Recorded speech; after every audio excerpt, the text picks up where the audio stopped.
Hello friends, कैसे हैं आप सभी। आप सबका फिर स्वागत है आपका अपने यूट्यूब चैनल टेक चैप की। इस वीडियो के अंदर हम बात करने वाले हैं आरसीटी से रिलेटेड 35 मोस्ट इंपोर्टेंट क्वेश्चन जो कि आपके आरसीटी एग्जाम 12 फरवरी 2023 के अंदर पूछे जा सकते हैं। एंड दोस्तों, मैं आपको जितने क्वेश्चन बताऊंगा ये बहुत ज़्यादा इंपॉर्टेंट होंगे। एंड दोस्तों, मैं आपको गारंटी देता हूँ कि अगर आपके 35 क्वेश्चन में से अगर 20 प्लस क्वेश्चन अगर आपके सही हो जाते हैं तो आपके 80% अबाव आसानी से बन जाएगी। कोई आपको इसके अंदर रोकने टोकने वाला नहीं हुआ। इसके अंदर आपको कुछ इजी क्वेश्चन भी है तो कुछ हार्ड क्वेश्चन भी है। तो आज की इस क्लास के अंदर आपके मिक्स क्वेश्चन होने वाले हैं। तो फटाफट से वीडियो को स्टार्ट करते हैं। मैं आपको ज़्यादा टाइम बर्बाद नहीं करता हूँ। एंड दोस्तों, मैं आपको क्लास स्टार्ट करने से पहले बता दूँ, ये आपकी 9th क्लास होने वाली है क्योंकि 8 क्लास हमने आपकी पहले ले चुके हैं। एंड क्लास के अंदर बेसिकली मैं आपको एक प्रीवियस ईयर का जो क्वेश्चन पेपर है वो बताने वाला हूँ क्योंकि बहुत ज़्यादा इंपॉर्टेंट क्वेश्चन है। जो क्वेश्चन है वो आपको अपने स्क्रीन में दिख रहा होगा कि इसके अंदर आपसे ऐसे पूछा कि प्रेजेंटेशन को स्टार्ट करने के लिए आपको कौन सी की या कौन से ऑप्शन पर क्लिक करना पड़ेगा। सबसे पहला जो ऑप्शन दिया है वो आपको दिया F5 की को दबाना पड़ेगा, प्रेस करना पड़ेगा। तो बिल्कुल F5 जो की है अगर आप अपने कीबोर्ड के अंदर प्रेस करोगे तो आपकी जो स्लाइड है यानी कि आपकी जो प्रेजेंटेशन है वो स्टार्ट हो जाती है। उसके अंदर ऑप्शन दिया आपको स्लाइड शो मेन्यू, यानी कि स्लाइड शो मेन्यू से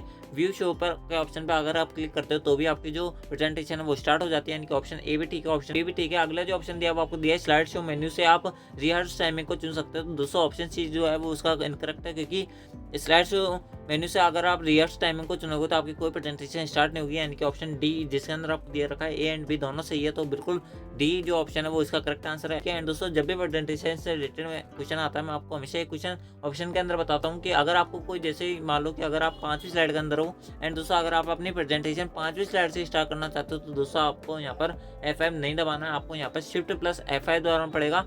ठीक है दोस्तों, अगर आप ध्यान रखना हमेशा कि अगर आपको प्रेजेंट स्लाइड से अगर अपनी प्रेजेंटेशन स्टार्ट करनी है तो दोस्तों आपको यहाँ पर शिफ्ट प्लस F5 दबाना ही पड़ेगा।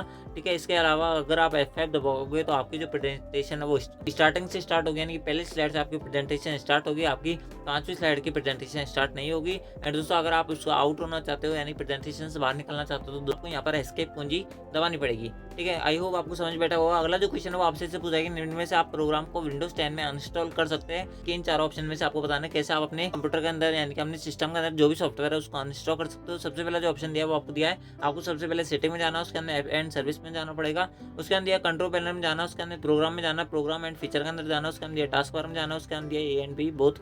आपको बता दूं इसका जो करेक्ट आंसर होगा वो होगा आपका ऑप्शन बी, कंट्रोल पैनल के अंदर आपको जाना है, उसके अंदर प्रोग्राम में जाना है, उसके अंदर प्रोग्राम एंड फीचर के अंदर जाओगे तब जो है आप अपने किसी भी सॉफ्टवेयर को इंस्टॉल कर पाओगे। एंड दोस्तों, बात करें आपकी टास्क बार क्या होता है, टास्क बार क्या होता है मैं आपको बता देता हूँ। दोस्तों, जैसे आपके डेस्कटॉप स्क्रीन होती है उसके अंदर नीचे जो आपकी टाइमिंग वाली जो यहाँ पे आपको कोने में टाइमिंग लिखा होता है उसके अंदर यहाँ पे एक विंडोज़ का साइन होता है और भी यहाँ पे काफ़ी सारी जो सॉफ्टवेयर होता है वो पिन होता है, वो जो होता है वो आपकी टास्क बार होती है। ध्यान रखना, जो 36 पट्टी जो नीचे नीचे आती है आपकी डेस्कटॉप के नीचे नीचे जो 36 पट्टी आती है वही आपकी कहलाती है टास्क बार कहलाती है। इनका ऑप्शन सी जो है वो इसका इनकरेक्ट आंसर है, यानी कि ऑप्शन बी जो है वो इसका करेक्ट आंसर है। टास्क बार आपको मैंने बता दिया क्या होता है। बढ़ते हैं नेक्स्ट क्वेश्चन तरफ। अगला जो क्वेश्चन है वो आपसे पूछा कि नवीनतम यानी लेटेस्ट एंड्रॉइड मोबाइल ओएस आपको बताना है। ऑपरेटिंग सिस्टम ओएस मतलब क्या ऑपरेटिंग सिस्टम होता है वो आपको बताना है। तो इसके अंदर सबसे पहला जो ऑप्शन दिया है वो आपको दिया है फ्रोयो, उसके अंदर दिया है जिंजर ब्रेड, उसके अंदर दिया मार्शल मेलो, उसके अंदर दिया आपको नोगेट। तो इसका जो करेक्ट आंसर होगा वो होगा आपका ऑप्शन डी नोगेट। एंड दोस्तों, मैं आपको बता दूं अगर कोई भी भाई बहन ऐसे सोच रहा हो कि इसमें जो ये टिक लग रहा है वो करेक्ट है,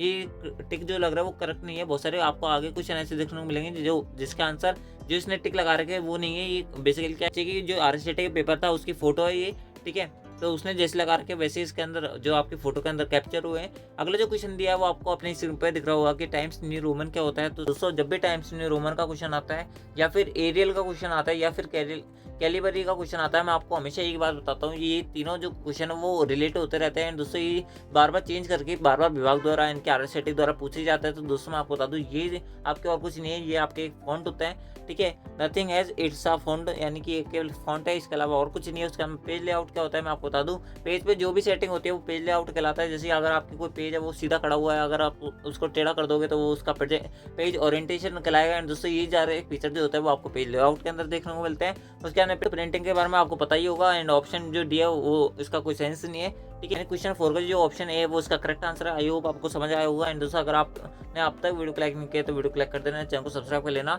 ये बहुत सारे क्वेश्चन आपको होगा वो इनफैक्ट एज इट इज इनका ऑप्शन भी आपको चेंज नहीं मिलेंगे, आपको अपने पेपर में छपे मिलेंगे। एंड दोस्तों, जब आप अपना पेपर दोगे तो आप हमें क्या करोगे, ब्लेसिंग दोगे, क्योंकि हम आपको कम समय में ज़्यादा से ज़्यादा अच्छी इन्फॉर्मेशन देने का ट्राई करते हैं। अगला जो क्वेश्चन दिया वो आपसे बताइए जीपीएस का पूरा नाम क्या होता है। जीपीएस की फुल फॉर्म बहुत सारे बच्चे कंफ्यूज जाते हैं। उसके अंदर आपको दो ऑप्शन देखने को मिलता है। इसके अंदर तो फिर भी अलग अलग दिए, लेकिन उधर ज़्यादातर आपको 2 क्वेश्चन यानी कि 2 ऑप्शन एक जैसे दिखने को मिलता है। उसके अंदर सबसे पहला ऑप्शन दिया होता है आपको गूगल प्ले स्टोर, उसके अंदर रखा होता है ग्लोबल पोजीशन सिस्टम। तो दोस्तों ग्लोबल पोजीशन सिस्टम जो है वो इसका करेक्ट है, ना कि गूगल प्ले स्टोर। ठीक है, ध्यान रखना, यानी कि ऑप्शन जो सी है वो इसका करेक्ट आंसर है, ना कि आपका option A and option B नहीं गूगल प्ले स्टोर जो इसके अंदर नहीं दिया है। इसके अंदर आप उससे सबसे पहले जो दिया था वो दिया था जियोग्राफिकल पोजीशन सॉल्यूशन, जो भी इसका इनकरेक्ट है। ग्राफिकल पेनिट्रेशन सिस्टम, ये भी गलत है, इनका ऑप्शन सी जो है इसका करेक्ट आंसर है। आई होप आपने ऑप्शन सी बताया हुआ। एंड दोस्तों जिन्होंने ऑप्शन सी बताया था उन सबका करेक्ट है। एंड दोस्तों हमें कमेंट में जरूर बताना कि आपके कितने क्वेश्चन सही हो, ताकि आपको भी और हमें भी पता चले कि आपकी तैयारी कैसी है। एंड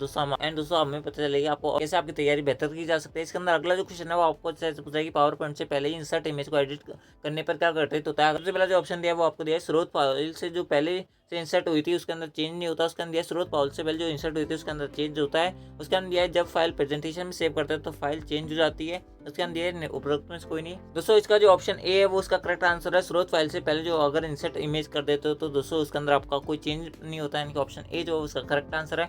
अगला जो क्वेश्चन है आपसे ऐसे पूछा है निम्नलिखित में से किस अवसर पर राष्ट्रीय मतदाता सेवा यानी कि नेशनल वोटर सर्विस पोर्टल, दोस्तों बहुत ज़्यादा इंपॉर्टेंट क्वेश्चन है ये, आप इसको मार्क लगा देना चाहे, क्योंकि एनवीएसपी का क्वेश्चन आपके इस बार छपने ही वाला है।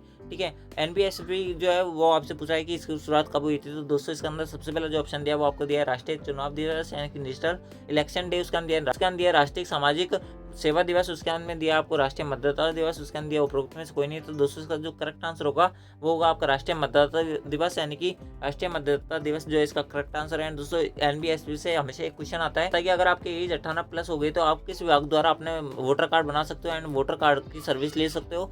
वोटर कार्ड से संबंधित जो वेबसाइट है वो भी आपके एनबीएसपी है, ध्यान रखना बहुत ज़्यादा इंपॉर्टेंट है, मैंने आपको बता दिया है, याद रखना क्योंकि बहुत ज़्यादा इंपॉर्टेंट है, इस बार छपेगा ये क्वेश्चन। क्वेश्चन है वो आपसे पूछ रहा है कि आमतौर पर किस प्रकार का ईमेल खाता व्यापार सेटिंग्स के अंदर उपयोग क्या आता है, यानी कि बिजनेस सेटिंग के अंदर कौन सा खाता उपयोग आता है। तो इसके अंदर सबसे पहला जो ऑप्शन दिया वो आपको दिया माइक्रोसॉफ्ट एक्सचेंज, उसके अंदर दिया POP3, उसके अंदर दिया IMAP, उसके अंदर दिया HTTP।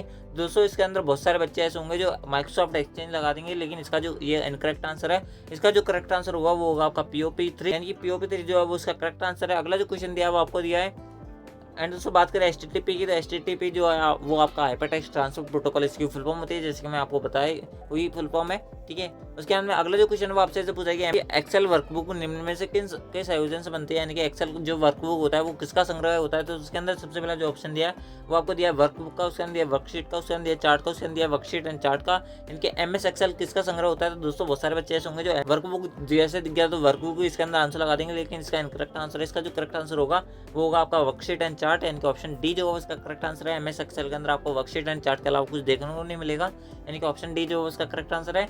दोस्तों आपके कितने क्वेश्चन सही हुआ वो आप हमें कमेंट में जरूर बताना, ताकि आपको भी पता चले कि आपकी तैयारी कैसी है। एंड दोस्तों अगर आपकी तैयारी बिल्कुल कम है एंड दोस्तों अगर आपने पहले वाली वीडियो नहीं देखी तो उन वीडियो को देख लेना, गारंटी देता हूँ कि आपके 80% से अगर नीचे बन जाए ना तो चैनल को अनसब्सक्राइब कर देना। एंड दोस्तों किसी को भी शेयर मत करना, ठीक है, लेकिन अभी अगर आपने चैनल को सब्सक्राइब नहीं किया चैनल को सब्सक्राइब कर लेना एंड शेयर जरूर करना, ताकि आपके फ्रेंड्स को भी इसका फायदा मिल सके। अगला जो क्वेश्चन है आपसे पूछा निम्न में से कौन सा वैलिड प्रोजेक्टर कनेक्टिविटी विकल्प नहीं है, यानी कि इनमें से कौन सा वैध प्रोजेक्टर कनेक्टिविटी ऑप्शन आपको नहीं दिया है। इसके अंदर सबसे पहला जो ऑप्शन दिया वो आपको दिया कंप्यूटर, उसके अंदर इन्वर्टेड, उसके अंदर डुप्लीकेट, उसके अंदर एक्सटेंड। तो इसका जो करेक्ट आंसर होगा वो होगा आपका इन्वर्टेड।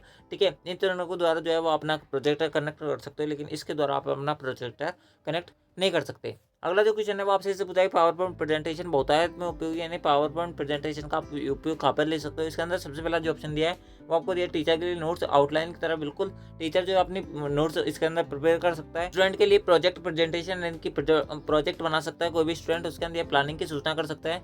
ठीक है, उसके अंदर दिया आपको उपरोक्त सभी, यानी कि ऑप्शन डी जो है उसका करेक्ट आंसर है। आई होप आपने ऑप्शन डी बताया होगा। अगला जो क्वेश्चन है वो आपसे ऐसे पूछा है कि निम्न में से कौन सा मेलिंग शिष्टाचार के रूप में माना जाता है, यानी कि आपके कौन से अच्छा मेल आपको माना जाएगा, यानी कि आपका मेल कौन सा अच्छा हो सकता है। इसके अंदर सबसे पहला जो ऑप्शन दिया है वो आपको दिया है ऑल कैप्स लॉक में अति एक्सेस का उपयोग करना है, यानी कि ऑल कैप्स लॉक यानी कि सारे बड़े अक्षरों का उपयोग करना। तो दोस्तों ये कोई मेलिंग शिष्टाचार नहीं है। अगर आप गाली लिख रहे हो और उसको बड़े अक्षर में लिख रहे हो तो इससे कोई मेलिंग शिष्टाचार नहीं होगा आपका। उसके अंदर ऑप्शन भी दिया उच्च प्राथमिकता का अधिक उपयोग करना है, यानी कि हाई प्रायोरिटी, आप उसको सामने वाले को इज्जत से बात करो, इज्जत से वो बात करें, इससे कुछ नहीं होगा। आपका जो उसके अंदर आपका कंटेंट, आपका जो मैटर जो आप बात करना चाहते हो वो आपका मेलिंग शिष्टाचार होता है, ना कि आपका कोई हाई प्रायोरिटी का अधिक उपयोग करना से होता है। उसके अंदर रिप्लाई ऑल का अधिक, ये भी गलत है क्योंकि रिप्लाई ऑल से और कुछ मेलिंग शिष्टाचार आपका नहीं होता। उसके अंदर अगला जो दिया है वो आपको दिया है ऑप्शन डी दिया आपको संक्षिप्त और उचित विषय, यानी कि आपको कम समय में और ज़्यादा से ज़्यादा अच्छा किसी सब्जेक्ट के अंदर बताने, वो क्या कहलाता है आपका मेलिंग सिस्टम, यानी कि अच्छा आपका मेल कहलाएगा। यानी कि ऑप्शन डी जो है उसका करेक्ट आंसर है। आई होप आपको समझ आया होगा। अगला जो क्वेश्चन है वो आपसे से पूछ रहा है कि एसएसओ का फुल फॉर्म क्या होता है। एसएसओ की फुल फॉर्म क्या होती है तो मैं आपको बता दूं, एसएसओ की फुल फॉर्म होती है single sign on ID. SSO का यूज आपका किस में आता है मैं आपको बताता हूँ। अगर आपने कभी किसी जॉब वैकेंसी, किसी गवर्नमेंट जॉब का फॉर्म अप्लाई किया है तो वो आपके एसएसओ आईडी से फॉर्म अप्लाई होता है। एंड दोस्तों, राजस्थान सरकार द्वारा, किसी भी सरकार द्वारा क्या योजना अभी वर्तमान में कार्यरत है, कौन सी योजना के आप लाभ पात्र हो, उसके बारे में आप जानकारी कहाँ से ले सकते हो, एसएसओ से ले सकते हो। यानी कि एसएसओ जो है वो आपके इस काम आती है। एसएसओ की full form single sign on होती है, यानी कि ऑप्शन ए जो है उसका करेक्ट आंसर है। अगला जो क्वेश्चन है वो आपसे पूछा है कि एक नेम बॉक्स क्या होता है, तो एक नेम बॉक्स में पूरा एक्टिव सेल की लोकेशन को दर्शाता है। ऑप्शन ए आपको ये दिया, उसके अंदर फॉर्मूला बार के बाई ओर दिखता है, उसके अंदर स्टेटस बार के नीचे दिखाई देता है, उसके अंदर दिया आपको मेन्यू बार के नीचे दिखाई देता है। तो दोस्तों मैं आपको बता दूं, एक नेम बॉक्स जो होता है वो आपके पूरब में रही एक्टिव सेल की लोकेशन बताता है, यानी कि ऑप्शन ए जो करेक्ट आंसर है। बढ़ते नेक्स्ट क्वेश्चन तरफ। अगला जो क्वेश्चन है वो आपसे पूछ रहा है टर्म एचडीएमआई में एचडी का क्या अर्थ होता है। दोस्तों बेसिकली इसके अंदर क्या है, आपको एचडीएमआई की फुल फॉर्म आनी चाहिए। तो एचडीएमआई की फुल फॉर्म जैसे मैंने आपको पहले बताई हुई है, अब भी बता रहा हूँ कि एचडीएमआई की फुल फॉर्म होती है high definition multimedia interface. High dimension नहीं होता, मैं पहले बोल रहा हूँ, हाई डेफिनेशन मल्टीमीडिया इंटरफेस होता है। आप इसको कह लिख सकते हो, बहुत ज़्यादा इंपॉर्टेंट फुल फॉर्म है, स्टार लगा सकते हो आप, या फिर आप इस पे एचडीएमआई में एचडी की फुल फॉर्म होती है हाई डेफिनेशन। बढ़ते इसी ऑप्शन की तरफ। सबसे पहला जो ऑप्शन दिया वो आपको दिया ऊंचाई में, यानी कि हाई डायमेंशन, यानी कि ऊंचाई, उसके अंदर दिया विशाल डायमेंशन। यूज डेफिनेशन उसके अंदर दिया आपको हाई डेफिनेशन, यानी कि हाई डेफिनेशन, उसके अंदर दिया भारी परिनियोजन के हैवी डिप्लॉयमेंट। तो इसका जो करेक्ट आंसर होगा वो होगा आपका ऑप्शन सी हाई डेफिनेशन, जो है वो उसका करेक्ट आंसर है। बहुत सारे बच्चे हाई डायमेंशन लगा देते हैं, लेकिन इसका जो कि इनकरेक्ट आंसर होगा, यानी कि 15 का जो है वो सी करेक्ट आंसर है। अगला जो क्वेश्चन वो आपसे पूछ रहा है www का पूर्ण रूप क्या होता है। www की फुल फॉर्म होती है वर्ल्ड वाइड वेब। नॉर्मल सा क्वेश्चन आपको पता होगा, ऑप्शन बी जो है उसका करेक्ट आंसर है। अगला जो क्वेश्चन वो आपसे पूछ रहा है निम्न में से कौन सी ऑपरेटिंग प्रणाली जो है मल्टीटास्किंग को सपोर्ट नहीं करती है, आपको एक्चुअली में लागू नहीं करती है, यानी सपोर्ट नहीं करते। तो दोस्तों इसका जो करेक्ट आंसर होगा वो होगा आपका विंडोज एनटी। ठीक है, आप इस प्रकार ये याद रखना है। यहाँ पे आप देख सकते हो सारे जो ऑप्शन है वो सेम टू सेम है, यानी कि लगभग समान ही है। तो दोस्तों आप यहाँ पे देख सकते हो कि वास्तव में लागू नहीं करता है, कि नॉट बोल रहा है इधर, तो विंडोज एनटी जो है उसका करेक्ट आंसर है। ऑप्शन बी जो है उसका करेक्ट आंसर है। अगला जो क्वेश्चन है आपसे पूछ रहा है निम्न में से कौन सा एक प्रकार का यूजर अकाउंट विंडोज 10 के अंदर नहीं होता। दोस्तों मैं आपको बता दूं, विंडोज 10 के अंदर आपके दो प्रकार के अकाउंट होते हैं। एक होता है आपका स्टैंडर्ड, उसके अंदर होता है आपका प्रशासक यानी एडमिनिस्ट्रेटर, यानी कि ऑप्शन ए भी ठीक है, ऑप्शन बी भी ठीक है, यानी कि ऑप्शन सी जो है उसका करेक्ट आंसर है, ऑप्शन डी जो है उसका इनकरेक्ट आंसर है। बढ़ते हैं नेक्स्ट क्वेश्चन तरफ। अगला जो क्वेश्चन है आपसे पूछ रहा है कि ईपीडीएस का विस्तृत नाम क्या होता है, ईपीडीएस की फुल फॉर्म क्या होती है। तो मैं आपको बता दूं, ईपीडीएस की फुल फॉर्म होती है, यहाँ पे पीडीएस का मतलब होता है पब्लिक डिस्ट्रीब्यूशन सिस्टम, यानी कि पी यानी पब्लिक, डी यानी डिस्ट्रीब्यूशन, एस यानी सिस्टम होता है। तो यहाँ पे देख सकते हो कि ई पब्लिक डिस्ट्रीब्यूशन सिस्टम, यानी कि ऑप्शन सी जो उसका करेक्ट आंसर है। सो अगर आपको ऐसा लग रहा हो कि मैंने इसके अंदर जो टिक लग रहा है वही आपको बता रहा हूँ, तो दोस्तों मैं आपको बता दूँ ये आपकी गर्ल फैमिली, क्योंकि मैंने इससे पहले जो है बहुत सारे वीडियोस के अंदर आपको ये फुल फॉर्म वगैरह सारी बताई हुई है। मैं आपको रिवाइज करवा रहा हूँ ताकि आपको वहाँ पर याद रहे। ठीक है, एंड दोस्तों मैं आपको बता दूं ईपीडीएस का काम क्या होता है। तो ईपीडीएस के अंदर आपकी बीपीएल सर्विस आती है। बीपीएल बोले तो बिलो पॉवर्टी लाइन है। बीपीएल बोले तो आपके बहुत सारे अपनी फैमिली देखेंगे जो बीपीएल में आते हैं, यानी कि जो गरीबी रेखा के नीचे आते हैं वो बीपीएल के अंदर आते हैं, वो उससे जुड़ी योजना होती है। ठीक है, अगला जो क्वेश्चन दिया वो आपसे पूछा है 10 में स्टार्ट बटन का उपयोग किस लिए किया जाता है। दूसरा इसके अंदर सबसे पहला जो ऑप्शन दिया वो आपको दिया एप्लीकेशन लॉन्च करने में, उसके अंदर डिवाइस सेटिंग में, उसके अंदर सिस्टम को बंद करने में, यानी कि ऑप्शन डी जो उसका करेक्ट आंसर है। ये तीनों फीचर जो है वो आपको विंडोज के अंदर मिल जाते हैं, यानी कि ऑप्शन डी जो उसका करेक्ट आंसर आई होगा, आपने ऑप्शन डी बताया होगा। अगला जो क्वेश्चन दिया वो आपसे पूछा है विंडोज 10 के अंदर एक सॉफ्टवेयर इंस्टॉल कैसे नहीं करा जा सकता, यानी किस प्रकार एक सॉफ्टवेयर इंस्टॉल नहीं कर सकते विंडोज 10 के अंदर। सबसे पहला जो ऑप्शन दिया वो आपको इसके अंदर दिया इंटरनेट से सीधे, उसके अंदर विंडोज स्टोर से, उसके अंदर सीडी या पेन ड्राइव से, उसके अंदर आपको वर्ड फाइल का उपयोग करके। तो दोस्तों मैं आपको बता दूं कि आप इंटरनेट से अपना कोई भी सॉफ्टवेयर इंस्टॉल कर सकते हो, विंडोज स्टोर से कर सकते हो, सीडी डीवीडी पेन ड्राइव से कर सकते हो, लेकिन वर्ड फाइल का उपयोग करके नहीं कर सकते, क्योंकि वर्ड फाइल का उपयोग करके तो आप अपने डॉक्यूमेंट बनाते हो, ना कि आप कोई सॉफ्टवेयर इंस्टॉल कर पाओगे, यानी कि ऑप्शन डी जो वो उसका करेक्ट आंसर है। बढ़ते हैं नेक्स्ट क्वेश्चन तरफ। अगला जो क्वेश्चन है वो आपसे पूछा है कि राष्ट्रीय मतदाता सेवा पोर्टल यानी कि एनबीएसपी जो होता है, इसके संदर्भ में ईपीआईसी का फुल फॉर्म क्या होती है, ईपीआईसी क्या होता है। दोस्तों मैं आपको बता दूं कि आपका ये जो क्वेश्चन है एनबीएसपी वाला बहुत ज़्यादा इंपॉर्टेंट है, क्योंकि मैं आपको बता दूं कि आपका जो मतदाता दिवस आता है वो लास्ट जनवरी के अंदर जो है वो आपका मतदाता दिवस आता है। इस कारण से जो है आपका इस बार एग्जाम में पूछे जाने की संभावना इसकी पूरी होती है। एंड दोस्तों मैं आपको बता दूं ईपीएस की फुल फॉर्म होती है इलेक्ट्रिक फोटो आइडेंटिटी कार्ड। ठीक है, इसकी फुल फॉर्म होती है ईपीआईसी के, एंड एनबीएसपी की फुल फॉर्म आपको पता है नेशनल वोटर सर्विस पोर्टल, आपकी फुल फॉर्म एनबीएसपी की होती है, राष्ट्रीय मतदाता सेवा पोर्टल होती है। उसके अंदर ईपीआईसी की फुल फॉर्म मैंने आपको बता दी है। इसके अंदर बात करें चुनाव कर्मियों पहचान पत्र, ये नहीं है चुनाव फोटो पहचान पत्र, यानी कि ऑप्शन बी जो है वो उसका करेक्ट आंसर है। आई होप अपना ऑप्शन बी बताया होगा। अगला जो क्वेश्चन दिया वो आपसे पूछा है क्लाउड स्टोरेज प्लेटफॉर्म का उदाहरण होता है। तो दोस्तों मैं आपको बता दूं क्लाउड स्टोरेज प्लेटफॉर्म आपके 3 से 4 होते हैं, जैसे कि मैं आपको हर बार बताता हूँ। इसके अंदर सबसे पहला जो क्लाउड स्टोरेज जो प्लेटफॉर्म है वो आपका है गूगल ड्राइव, उसके अंदर आपका होता है माइक्रोसॉफ्ट वन ड्राइव, उसके अंदर होता है आपका ड्रॉप बॉक्स, उसके अंदर होता है राज क्लाउड, यानी कि ऑप्शन डी जो उसका करेक्ट आंसर है। आई होप आपने ऑप्शन डी दिया होगा। अगला जो क्वेश्चन दिया वो आपसे पूछा है कि निम्न से कंप्यूटर सिस्टम की एक सीमा होती है, कंप्यूटर सिस्टम की एक क्या आपको एक लिमिटेशन क्या होती है आपको इसके अंदर बताना है। इसके अंदर सबसे पहले जो ऑप्शन दिया वो आपको दिया है स्पीड। तो दोस्तों आपको पता होगा स्पीड जो है कंप्यूटर की कोई लिमिटेशन नहीं है, क्योंकि कंप्यूटर जो स्पीड होती है वो इन्फिनिट होती है, यानी कि इन्फिनिटी होती है। उसके हम बात करें शुद्धता एक्यूरेसी बिल्कुल 100% होती है। उसके हम बात करें परिश्रमी डिजिटलेंस, तो मैं आपको बता दूँ परिश्रमी होता है कंप्यूटर। इसके अंदर आप कितना भी काम कर रहे हो कभी थकेगा ही नहीं है, ठीक है। उसके अंदर दिया आपको बुद्धि का अभाव है, यानी कि ऑप्शन डी जो करेक्ट आंसर है, क्योंकि ये लिमिटेशन है, इसके अंदर आपको कोई बुद्धि नहीं होती, यानी कि ऑप्शन डी जो उसका करेक्ट आंसर है। आई होप आपने ऑप्शन डी दिया होगा। अगला जो क्वेश्चन है वो आपसे पूछ रहा है कि MOOC का फुल फॉर्म क्या होता है। MOOC की फुल फॉर्म क्या होती है आपको ये बताना है। तो दोस्तों मैं आपको बता दूं, इस क्वेश्चन को बताने से पहले मैं आपको बता दूं कि आपने देखा कि आपके कितने सारे क्वेश्चन जो है वो आपके फुल फॉर्म से आ रहे हैं, कितने सारे क्वेश्चन आपके शॉर्टकट की से आ रहे हैं। तो दोस्तों हमने आपकी फुल फॉर्म से रिलेटेड एक फुल डिटेल वीडियो जिसके अंदर हमने आपकी 70 से 80 फुल फॉर्म आपकी करा रखी है, आप उसको जरूर से देखें, क्योंकि अगर आप 4 से 5 क्वेश्चन तो ऐसे से हो जाएंगे। 4 से 5 क्वेश्चन जो है वो आपकी फुल फॉर्म से ही आता है, शॉर्टकट की से आपके 4-5 क्वेश्चन आते हैं। इस प्रकार से आपके 10 क्वेश्चन का रेशियो शॉर्टकट कीज और फुल फॉर्म का होता है, ठीक है। तो आई होप आप उस क्लास को जरूर देखोगे। इसके अंदर बात करें इस क्वेश्चन के MOOC की फुल फॉर्म, तो इसका जो करेक्ट आंसर होगा इसके अंदर सबसे पहला जो ऑप्शन दिया वो आपको दिया है मैसिव ऑनलाइन ओपन कोर्सेज, यानी कि ऑप्शन ए जो उसका करेक्ट आंसर है, इसका फुल फॉर्म होती है मैसिव ऑनलाइन ओपन कोर्सेज, ठीक है। बढ़ते हैं नेक्स्ट क्वेश्चन तरफ। अगला जो क्वेश्चन है वो आपसे पूछा है मॉडेम का पूर्ण रूप क्या होता है। तो इसके अंदर सबसे पहला ऑप्शन दिया मॉड्यूलेटर, उसके अंदर डिमॉड्यूलेटर, उसके अंदर मॉडर्न इंजीनियरिंग मोड, उसके अंदर A एंड B, उसके अंदर उपरोक्त में से कोई नहीं। तो ऑप्शन ए जो उसका करेक्ट आंसर है मॉड्यूलेटर। डिमॉड्यूलेटर जो है उसका करेक्ट आंसर है, मॉडेम का फुल फॉर्म होती है।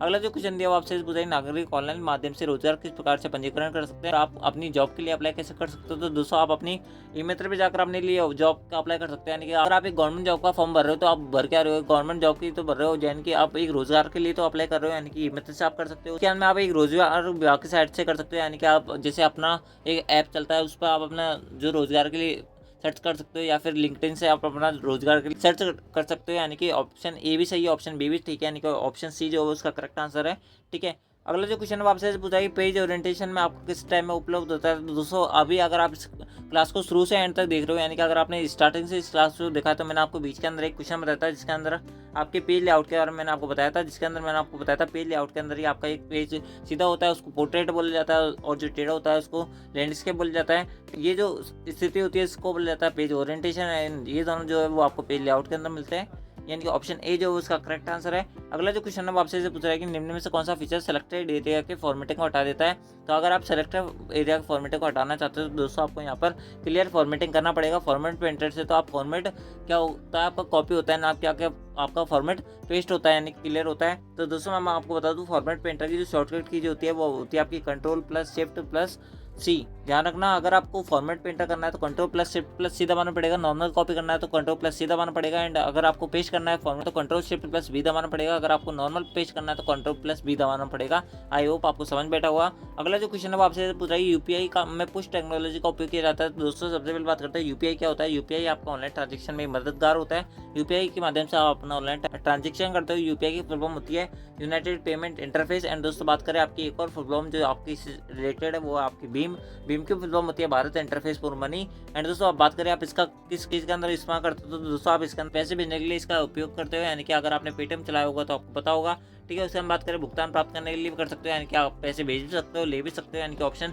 जो डी है उसका करेक्ट आंसर है ऑप्शन ए एंड बी दोनों ही करेक्ट है। उसका हम बात करें अगला क्वेश्चन की तरफ। अगला जो क्वेश्चन है वो आपसे पूछ रहा है कि हॉटस्पॉट के लिए किस कनेक्टिविटी की आवश्यकता होती है, यानी कि अगर आप अपना हॉटस्पॉट ऑन कर देते हो और सामने वाले को नेट देना चाहते हो तो दोस्तों उसकी वाईफाई जो है वो खुला होना चाहिए, यानी कि ओपन होना चाहिए, यानी कि ऑप्शन ए जो उसका करेक्ट आंसर है। आई होप आपने ऑप्शन ए बताया होगा। एंड दोस्तों ये नॉर्मल सा क्वेश्चन था, आपको पता होगा। एंड दोस्तों अगर आपने वीडियो कब तक लाइक नहीं किया तो वीडियो को लाइक कर देना, चैनल को सब्सक्राइब कर लेना, क्योंकि आपने देखा होगा कि मैंने आपको बिल्कुल भी टाइम बर्बाद नहीं किया। मैं आपसे पॉइंट टू पॉइंट यानी क्वेश्चन टू क्वेश्चन बात कर रहा हूँ, मैं आपसे कोई फर्जी बात नहीं कर रहा बीच बीच में, ठीक है।